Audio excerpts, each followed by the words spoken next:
Hey guys, welcome back. It's been a week since the last episode came out with Hanna Peterson. And today we're with Jemima Crathorne. Really, I think fantastic name. I've never heard before. And now for myself, from Russia, I would call it an exotic name. I love it. Oh, thank you. She's one of the GB KITE girls. She came from a different background other than Hanna. I think she came from freestyle, but she's gonna talk all about it. And she's here in 11 training. She's gonna race at the Hydrofoil Pro Tour. She's one of the chosen ones, and I'm more than excited to talk with her today. Hey Jemima, what's going on? Hey. How do you do this? Yeah, good. I'm so excited to be here. Let's start with your background, because you told me that you were doing freestyle before. I was doing freestyle before too. Have you ever sailed? No, I've never sailed really. When I was really little, I sailed in a few small boats, but I wouldn't call myself a sailor. Optimist? Oh, absolutely. Okay. Yeah. Okay.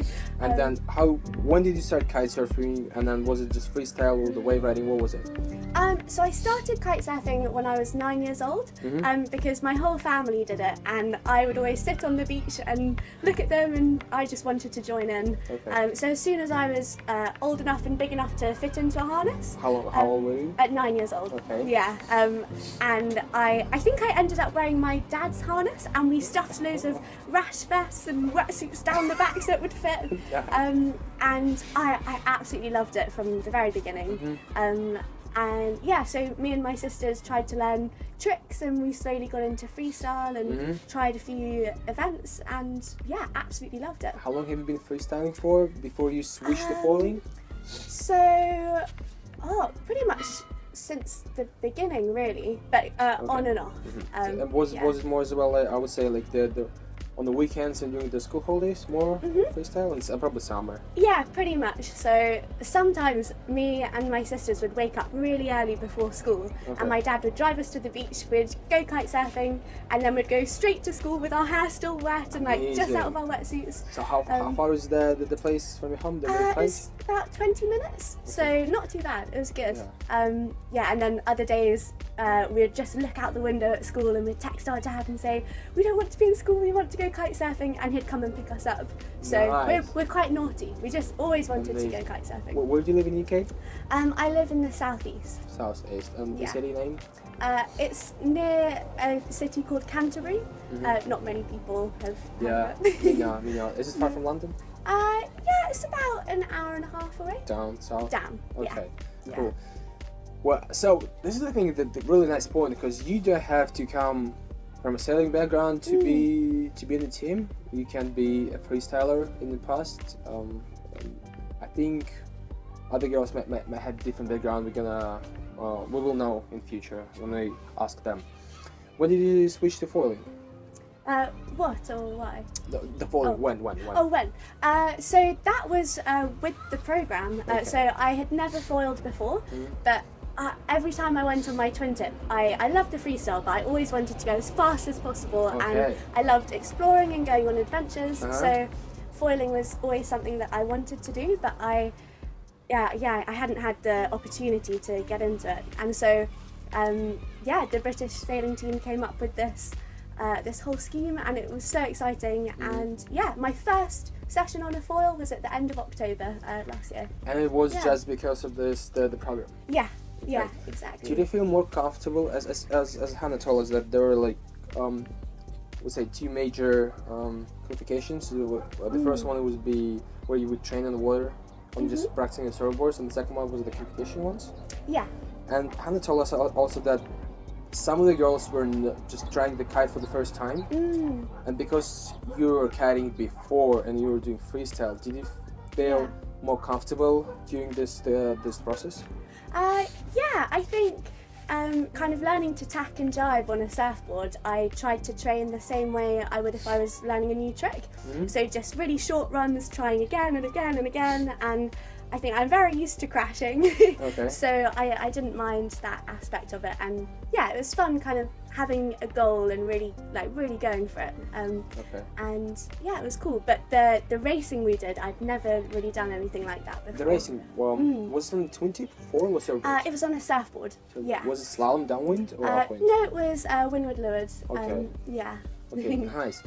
what would be your advice? Because I know there's gonna be future qualification rounds for the girls who want to be in the team, and let's say maybe they kite, maybe they sail. Yeah. What would be your advice to be better in the qualification? Ooh, that's a good question. I don't know. I'd say just give it your all, and Should they practice something before? Um, Let's say like they know there's gonna be a new round, let's say in summer, yeah. and they say like, yeah, we definitely want to do it. What they should master, what they should start practicing. Tacks and jives. Tacks and Yeah, jives. get really good at them on your surfboard, and they'll be a lot easier to translate to the foil. Okay. I think. Okay. Yeah, tacks and jives. And then, have you been here since January as well in Levantenna? Mhm. How's your progress? How do you like it? I absolutely love this place. It's so cool. We've had some pretty gnarly conditions. When the El Norte comes, it comes with full force. Yeah. So I think, we kind of got shoved in at the deep end, as it were. Training in really high winds. But I think that's been so good because it means that we haven't been scared of much by learning in the really tough stuff. When the good conditions come, it's like paradise. And when you kite, I'll say El Norte is the north wind goes across the bay, across the shore. And usually it's like 25-30 knots. Yeah, and when you kite in the 9, it's like the waves are big. Yeah. Everything, the gusts are crazy. Oh, crazy and gusts. then when it comes down, like yesterday, it was really different conditions. You would be on 17, 15s, right? Yeah. Which kite did you kite yesterday? Yesterday on my 19 meter. 19 meter. Yeah. So it's a drastic change from a 9 to 19. Oh, very big. From Yeah. waves. Yeah, you have to change the way that you do your maneuvers and the way you. But you handle definitely the feel kite. more comfortable. Yeah. I think that because the speed's different, Mm. you basically not scared or not afraid of trying new things. Yeah. You're feeling more confident. Yeah. Yeah. Was it also your second regatta? Did you take part in Levantenna I Classic? did. Yeah. How did you do there? It was good. I came second in that one, Nice. and it was so fun. Again, we had super crazy conditions, and we could hardly tackle jibe, and Was it the 9 meter weather? So I had my 8 meter, 8 meter foil kite, and it was pretty fun. Pretty fun. Generally, what do you expect from this event? From this one coming? From Hydrofoil Pro 2? I don't know. I think, like Hannah, I just want to see my own progression, and I think it would just be so cool to be on the same start line as all of the other pros, and it would be such a cool opportunity. How do you feel about being that the boys and the girls are gonna be the one for you? And look, the boys, they're pretty much lots of good boys from top 10. And I know for a fact that when we race, we really you have to push. Yeah. You push the line, the start line, you push the top mark, you push everywhere, you take the chances, otherwise it's someone they're just going to be in front. How do you feel? Are you anxious about having a common start? I think kind of being a bit of a beginner, it's a bit nerve-wracking having the guys there, but I also think it's so good because it's going to push us so much, and I know that when I train with the boys it makes me want to go faster, so hopefully it will make us all better racers by having that talent up there and having somewhere to push for. I think that would be really cool. What's your plans for the summer? Are you planning to do any events? Hopefully as many events as I can really, and then lots of training back in the UK in Weymouth. Can I ask you about your age? Yeah. How old are you? I'm 22. 22, me too. Do you go to university? What's your life like right now in the UK? So I do go to uni. I'm studying. But not for the last 3 months, I guess, right? No. So I've been studying out here. It's quite good. So I do mechanical engineering, and all of our lectures are recorded, so I can watch them out here and do my work and keep up. So it's actually worked very well.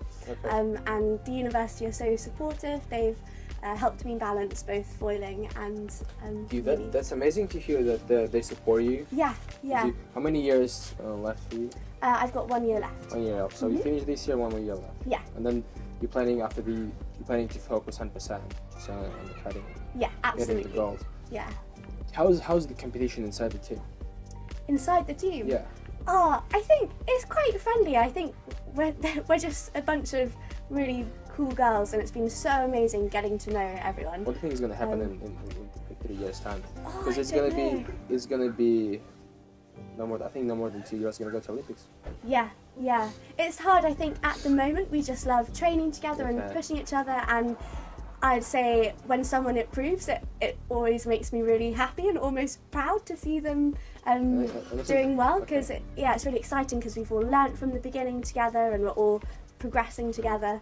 But I guess there will be a point where someone has to come out on top. But for now, it's just really cool pushing each other to see how far we can go. I think it also makes you hungry because when I was training with my brother freestyle, we'd also push each other. If I would see that he would do the trick better to me, I would make sure I would spend extra time to master the trick to be better than him, and then he would do the same otherwise. Yeah, and it's good because it just makes you better and better and better, and it's awesome. Yeah, they're the best training partners I could ever ask for. Amazing. Yeah. And now we're gonna have a really nice segment. I call it Bliss questions. It's just really quick questions. And for the past couple of years, there were not quick questions. There were like different questions, but they're supposed to be funny. Hanna loved them. So I'm gonna ask you a couple of questions too. First of all, okay, wait. How are M&Ms are made? How are M&Ms made? Yeah, I was always wondering. Ooh, I reckon they make the little chocolate ball and then they cover it in the colouring and then they stamp the M on. Okay, how did they stamp the M? Does it like, because usually if you stamp it, the M&M's gonna crush. That's true. Maybe they paint it on. On every single one. Although there was one time I had a packet of M&Ms and there was one M that didn't have an M on. Really? It was awful. I complained and I got a £5 voucher. Nice. Name the top 5 things to take with you during a zombie outbreak. Ooh. Take an iPod full of good music. Okay. A knife. A nice good multi-tool, maybe a Leatherman. Or you can upgrade to a machete. It's probably good to have one of those. Okay. 3 more things. Foil, kite, bar. I can't believe it. What about tea? No tea? Oh, no tea. Oh no. Okay, I'll sacrifice the knife. Nice. In one sentence, how would you sum up the internet? Big. Mind blowing.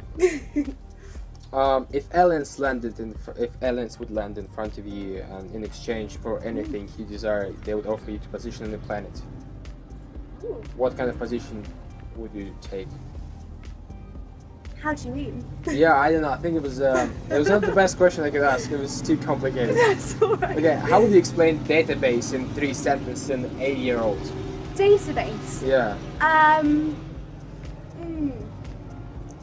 Oh gosh. It's a big storage unit for lots of information. Oh, nice. How do you take it out? I don't know. This is a really hard one. Why are the manholes around? The manholes? Yeah, why are they around? What? This is the same question as Hanna. Yeah. Why are they around? Because that's an easy shape to manufacture. Is it? Because I have Yes. no idea how what the process of manufacturing. I reckon just one big laser. Okay. Because we're in Mexico. If a penguin walks through the door right now there, wearing a sombrero, what does he say and why is he here? He says "Arriba," and he's here to foil, evidently. And then definitely.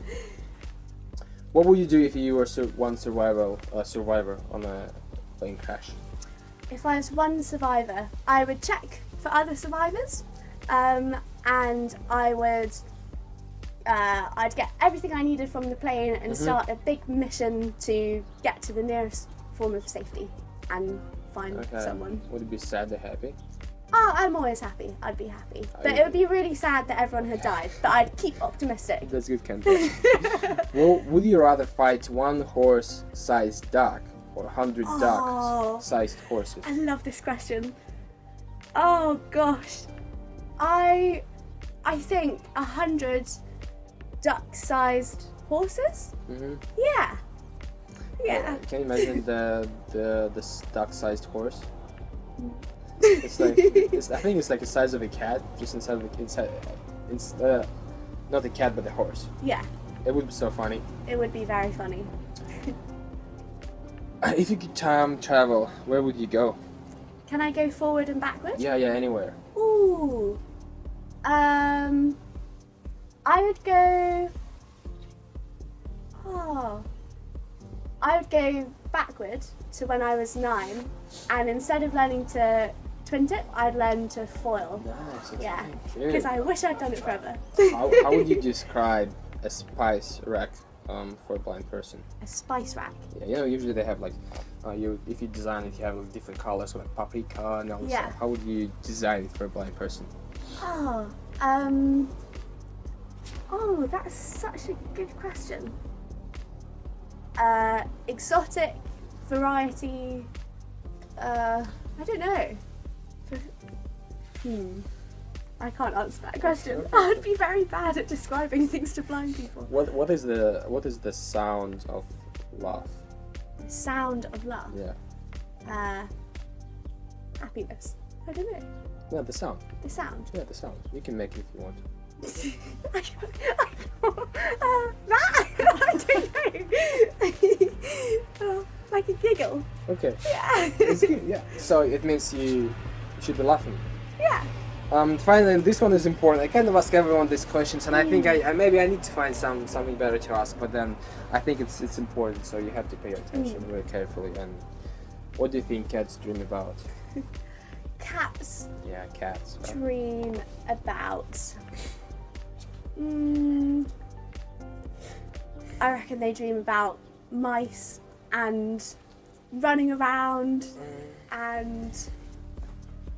I have my cat. I have a cat, and she doesn't really run around. She just lays around. That's it. Oh She's no. usually a fat one. Oh. Yeah, she eats and lays. She probably dreams about food then. Yeah. Okay. Are you a cat or dog person? Ooh. Do you have a cat? Not really either. I don't have a cat or a dog, Oh. but I find little kittens so sweet. Nice. Yeah, but when they're a bit bigger, I'm more of a dog person. Okay. Yeah. That is it for this segment. Because I enjoy it. I love this question. I love to ask these questions because sometimes they funny, sometimes they force my guests to think philosophically around the dumb stuff. Like a cat, what cats dream about. But then, tell me, what is your favorite place to travel? And let's say to KITE. To KITE. It depends what for.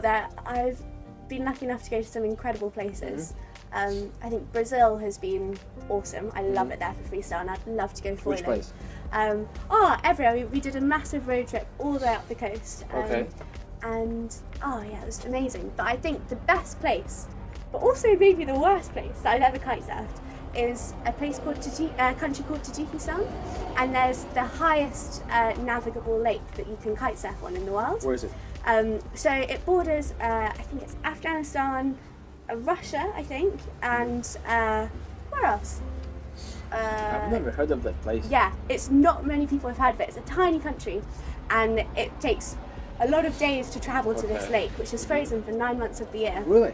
Yeah, so it's absolutely freezing, but it's so beautiful. And when you kite there, it's just Can you feel foil there? very lucky. Or is it too shallow? So you would be able. I think foiling would be good because the weather's kind of crazy because you're at 4,000 meters, Yeah, so like you need a very different kite size to what you'd usually take.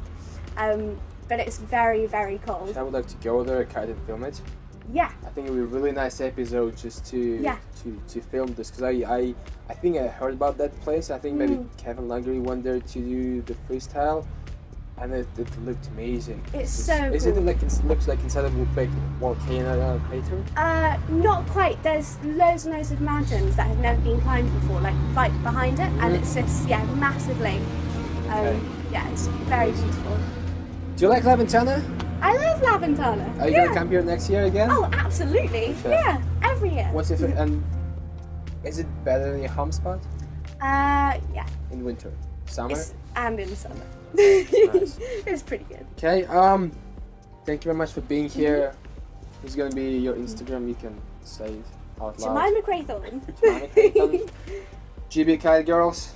Any big sponsors? Not for Looking now. for now, so right? Looking Yeah. for. Thank you very much. It was an Thank you amazing very episode, and all her links are gonna be in description on the screen. Go follow her. Go follow the whole GB Kite Girls team. They're amazing.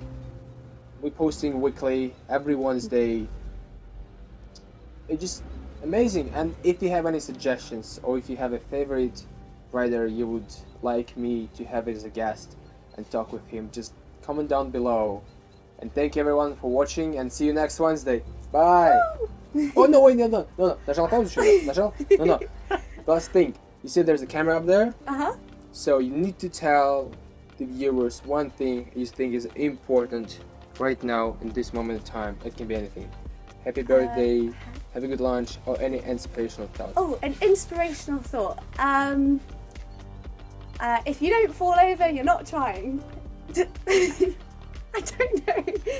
For example, if you hit a fish when you're going downwind kite surfing and you fall over, that's a good thing because it means you're pushing hard. Would Greenpeace agree with you? No. That's it. Thank you guys for watching. See you next Wednesday. Bye. Снимаешь?